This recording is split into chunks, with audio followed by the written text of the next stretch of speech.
Las calas o cartuchos, como se conocen comúnmente, son flores muy apetecidas en los mercados nacionales e internacionales para la elaboración de arreglos florales y bouquets.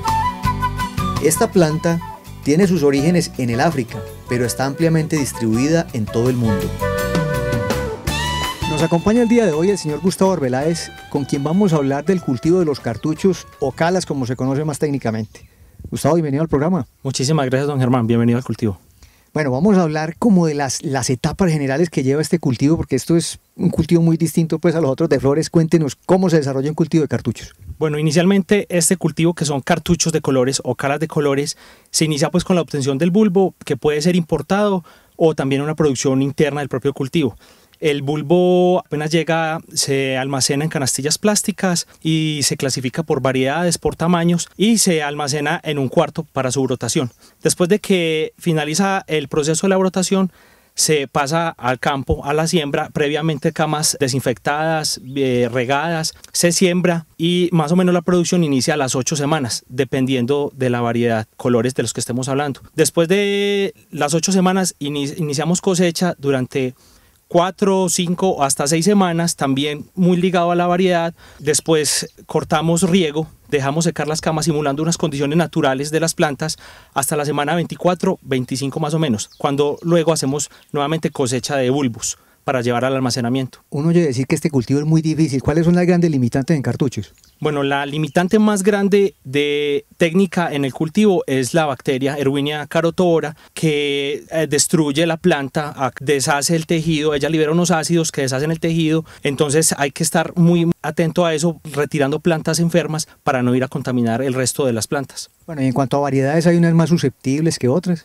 Sí, como todo, las variedades más apetecidas en el mercado son las más susceptibles. Las variedades naranjas y amarillas son muy susceptibles a la bacteria, pero a la vez son las más apetecidas en el mercado. En cambio, variedades blancas y rosadas son muy resistentes a la bacteria. Gustavo, en este tema de las calas, pues, o los cartuchos, hay unas que son de bulbo y otras como de rizoma. Hablemos un poquito de eso. Bueno, depende. Lo que pasa es que estas calas de colores son cruces para sacar estas variedades y se multiplican por medio de bulbos. Ya los cartuchos blancos comunes son por rizomas, pero en este caso específico son bulbos. Pero igualmente estos blancos de rizoma son susceptibles a la bacteria. Sí, también son susceptibles, pero son más resistentes que estos. Estos son más susceptibles que los cartuchos comunes. La Erwinia o bacteria de la pudrición de los bulbos es el problema fitosanitario más limitante en el cultivo de las calas. Controlar este problema en forma efectiva es garantizar el 80% del éxito en esta plantación. El control no puede ser puntual, hay que hacer todo un manejo integrado en cada etapa de desarrollo para lograr controlar este enemigo de las calas. Definitivamente el problema más limitante en el cultivo de los cartuchos o las calas pues es la bacteria, la Erwinia, que es la misma que le da a las papas cuando se pudren en la cocina de las casas, que huele supremamente fuerte. ¿Qué hacen ustedes aquí para ser tan exitosos en el cultivo? Bueno, inicialmente hay que contar con una muy buena genética de los bulbos importados o los producidos en la finca, que eso es pues fundamental. Y el 90% del éxito de cultivo se basa en un muy buen manejo de los bulbos, del riego y del manejo de desinfección de la cama. Entonces se trata de no maltratar los bulbos, de quitarles las raíces con mucho cuidado, de sembrarlos prácticamente poniéndolos, no clavándolos en el suelo. El riego debe ser muy cuidadoso, solamente aplicando el agua que necesita la planta, ni más ni menos, evitarle el estrés a la planta al máximo, que eso es lo que desencadena la pudrición en la planta. Y hacemos un retiro de plantas enfermas todos los días, 2 veces al día en el cultivo, buscando plantas enfermas, evitando antes de que haya una pudrición mayor, contamine las plantas vecinas. Gustavo, ¿por qué no detallamos más los pasos? Yo veo que ustedes tienen camas muy profundas. ¿Cómo se maneja el sustrato ahí? Bueno, nosotros manejamos un sustrato que lo conseguimos pues en la zona que es tierra negra propia del cultivo, arena, lavada de río y cascarilla de arroz. En otras partes se utilizan cascarilla de coco, otras cosas, lo que tenga la zona, pero lo ideal es un sustrato bien drenado, pero que a la vez retenga algo de humedad y los nutrientes para la planta. Hay otro ingrediente importante que es la cobertura. O sea, el cultivo definitivamente al agua y al sol no funciona. Es muy complicado. Ahora que estamos en verano, si alguien tiene un cultivo a la intemperie no tendría tanto problema, pero el clima es muy cambiante y en invierno se vuelve imposible. Por muy bien drenado que esté el sustrato, se vuelve imposible un manejo de este cultivo a la intemperie. Usted me habla pues de todo el manejo que hacen desde la siembra hasta la cosecha. ¿Cómo entrenan el personal para que esto funcione, para que el sistema funcione? Bueno, acá el personal está especializado por labor. Básicamente, el que está revisando y retirando plantas de Erwinia debe ser una persona muy, muy detallista, con muy buen ojo. No puede ser una persona que pase de largo revisando. Tiene que ser un ojo muy, muy bien entrenado. El que riega casi que debe tener una sensibilidad con las plantas, saberlas interpretar, si están estresadas, si necesitan agua, si no necesitan agua. Y vamos muy, muy de la mano con la sanidad de la cama en específico. Si una cama tiene problemas de Erwinia, se le disminuye el riego o se le quita de pronto temporalmente mientras se soluciona el problema. Otra parte es el manejo de bulbos.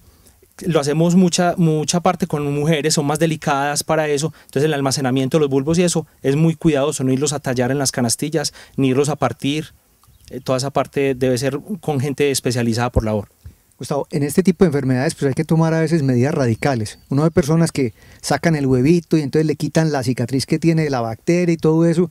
¿Qué hay que hacer con esos huevos que ya están afectados? Bueno, anteriormente revisábamos la planta y curábamos y sacábamos la parte afectada, pero nos dimos cuenta que no valía la pena. Por salvar una planta se nos estaban afectando otras. Entonces ahora simplemente planta enferma, planta que se retira, y eso se lleva a una compostera, pero no se reutiliza ninguna hoja ni ningún bulbo compostado en el cultivo porque es un riesgo alto de infección. Y en cuanto a la edad del bulbo, en cuanto a los ciclos, ¿cómo afecta la enfermedad? Bueno, obviamente un bulbo más joven es más resistente, y a medida que van pasando ciclos y años de uso del bulbo se vuelven muy susceptibles y como crecen se vuelven más suculentos para la enfermedad. Demos un consejo general en cuanto al manejo de Erwinia. ¿Qué podemos hacer? Básicamente el buen trato a los bulbos, buena desinfección de la cama y muy cuidadoso la parte del riego, que sea exactamente el agua que necesitan las plantas.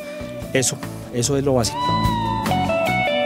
Existen otras plagas y enfermedades que afectan el cultivo y que pueden ser la puerta de entrada para la bacteria Erwinia. De allí se desprende la importancia del monitoreo para el control oportuno de otros problemas fitosanitarios. Gustavo, definitivamente el problema más grave en este cultivo pues, de las calas o los cartuchos es la Erwinia. Pero ¿qué otras plagas encontramos y problemas de tipo hongos? Bueno, básicamente la puerta de entrada para la Erwinia son unos hongos del suelo como Rhizoctonia y Pythium, también Fusarium en algún momento, pero ellos después son ocultados por la entrada de la bacteria. Esas son unas plagas importantes en suelo, enfermedades. Y como plagas, básicamente trips, áfidos y ácaros son los más limitantes en el cultivo. ¿Qué exigencias hace el ICA para este tipo de cultivo? Bueno, para este cultivo, básicamente como cualquier otro cultivo de flores, tenemos las 4 trampas para trips, la poscosecha con su mesa de inspección iluminada, una poscosecha cerrada, y llevamos las planillas que exige el ICA para monitorear las plagas y las enfermedades. Yo veo que aquí hay unos monitoreos extra porque combinan pues el tema de la Erwinia con el monitoreo normal. Cuéntenos de eso. Sí, para la Erwinia llevamos una planilla independiente a la que exige el ICA, que también lleva los datos, pero en esta llevamos un dato de plantas retiradas por cama, por día, y hacemos unas cuentas con ellas pues, para sacar las incidencias al final del mes. El buen manejo del agua de riego es fundamental dentro del control integrado de la Erwinia o bacteria de la pudrición del bulbo. Hacer una buena lectura del estado de las plantas determina la cantidad de riego a suministrar a la plantación. Hablábamos anteriormente del manejo del agua, del riego en este tipo de cultivos. ¿Cómo se maneja el agua aquí en el cultivo? Bueno, el agua es dependiendo de las necesidades de la planta y de la etapa en que se encuentre. En la etapa de siembra y crecimiento ya consumen más agua. En el caso de este cultivo, una cama consume más o menos 1.100 litros de agua a la semana, divididos en 2 riegos o 3 riegos, dependiendo pues de las temperaturas y de las necesidades. Y empieza a disminuir hasta más o menos 800 litros hasta que llegamos al corte total del agua. O sea que gradualmente le vamos disminuyendo el agua después del corte hasta llegar a la cosecha del bulbo. Sí, ella cada vez necesita menos agua porque sus hojas también protegen el suelo y evitan la evaporación del agua, entonces consumen un poco menos y se evapora menos agua en las camas. Entonces vamos disminuyendo gradualmente. También influye mucho la cantidad de agua que se les aplica, la incidencia de Erwinia que puedan tener las camas. Si son camas con problemas, disminuimos las cantidades de aguas que se le aplican a las camas. Gustavo, veíamos ahora que en el momento de la siembra aplican mucha agua. ¿Por qué esa aplicación tan grande de agua? Bueno, es importante llevar la cama inicialmente a capacidad de campo antes de sembrar, para que esa humedad se sostenga durante todo el ciclo. Ya no se puede hacer nada si no se humedece en la cama después de que se siembra. Debe ser antes de la siembra llevar la capacidad de campo. Y luego sostener la cama más o menos a mitad de capacidad de campo, una humedad constante siempre. O sea, la cama totalmente empapada para poder sembrar. Para poder sembrar, 100% capaces de cama. La cosecha de las flores de calas de bulbo debe realizarse cuando las flores están completamente abiertas. Se hace en forma individual y alando la flor. Luego debe desinfectarse la herida dejada por esta acción. Gustavo, expliquemos cuál sería el punto de madurez de la flor y cómo es el procedimiento para hacerlo. Bueno, la flor en este caso debe estar abierta al 100%, todas las variedades. La cosecha es muy sencilla, la flor se ala con una mano y se le aplica un bactericida que puede ser un yodo agrícola o un amonio cuaternario y se lleva a hidratar en agua y ahí pasa la poscosecha. ¿La idea del yodo es cuál? La idea del yodo es cicatrizar el bulbo porque la flor se ala desde el bulbo. Entonces, para evitar algunas infecciones con Erwinia o algún hongo que pueda aprovechar esa herida, se cicatriza con un producto bactericida, como te dije, yodo o algún otro producto. Gustavo, este tipo de cultivos es un cultivo muy especial. ¿Cuántos pasones dan ustedes cosechando por cama? Más o menos, y dependiendo de la variedad, de 20 a 25 pasones. Hay variedades que dan la flor en un pico, entonces se disminuye el número de pasones. Hay unas variedades que no significa que den más flor, sino que la dan más extendida en el tiempo, entonces se hacen más repasadas en la cosecha, pueden ser hasta 30. ¿Y cómo influye el tamaño de los bulbos en cuanto a la cantidad de flores? El tamaño del bulbo no influye tanto, influye en el tamaño de la flor, el tamaño del bulbo. La cantidad de flores depende de la variedad, de la genética que trae el bulbo. Entonces ya aquí cosechan y van a la poscosecha. Sí, señor, se cosechan, se pasan a hidratar en un balde y llegan a la poscosecha a su clasificación. ¿Vamos a la clasificación? Claro que sí, vamos. Debe existir en la finca un lugar en donde se acopia toda la flor, llamado poscosecha, con toda la normatividad exigida por el ICA. Allí se hace una selección y empaque del producto para luego ser llevada a los sitios de distribución. Ya nos encontramos en la sala de poscosecha y vamos a ver con Gustavo pues, cuál sería el procedimiento aquí de la flor. Bueno, Gustavo, ¿qué pasos tiene aquí la flor en poscosecha? Bueno, después de la cosecha que se trae la flor del campo en baldes con agua y se lleva a la mesa de clasificación. Esta flor no da maquillaje, solamente se clasifica por tamaños y con una copa proporcional al tamaño de la flor y se descarta lo que tenga algún defecto, arrugas o rotos, daños de insectos y se lleva y se arma por ramos de 10. Pero básicamente es longitud de tallo.